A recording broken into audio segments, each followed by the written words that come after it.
కళ్యాణ్ సంచలన వ్యాఖ్యలు చేశారు. గతంలో జనసేనకు సీట్లు రావన్న వాళ్లే ఇప్పుడు కలిసి రావాలని ఆహ్వానిస్తున్నారని, ఇందుకోసం టీఆర్ఎస్ నేతలతో మాట్లాడిస్తున్నారన్నారు. ఇది మన బలానికి నిదర్శనమన్నారు జనసేనాని.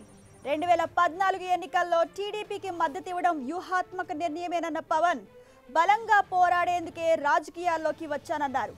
చంద్రబాబు మళ్లీ సీఎం కావాలని, జగన్ 30 ఏళ్లు సీఎంగా ఉండాలని కలలు కంటున్నారే తప్ప ప్రజల కష్టాలను పట్టించుకోవడం లేదన్నారు. రాజకీయ వ్యవస్థను మార్చే లక్ష్యంతోనే రాజకీయాల్లోకి వచ్చానన్నారు జనసేనాని.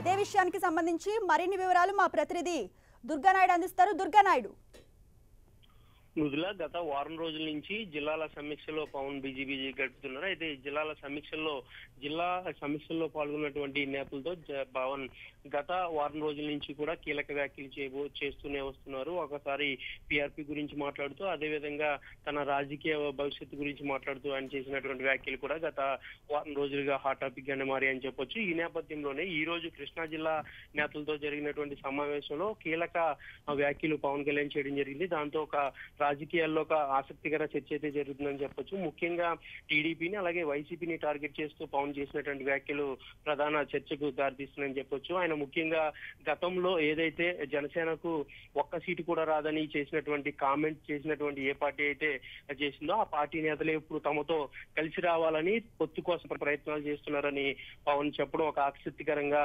మారిందని చెప్పొచ్చు. దీనికోసం టీఆర్ఎస్ పార్టీని మధ్యవర్తిగా చేస్తూ మాట్లాడించడానికి కూడా ప్రయత్నాలు జరుగుతున్నాయి. కొంతమంది టీఆర్ఎస్ నేతలు కూడా నన్ను టచ్ లోకి వచ్చి నాతో మాట్లాడడానికి కూడా ప్రయత్నం చేస్తున్నారనే ఒక అభిప్రాయాన్ని ఇవాళ కార్యకర్తలతో పవన్ చెప్పడం జరిగింది. ఇలా మొత్తానికి రాజకీయ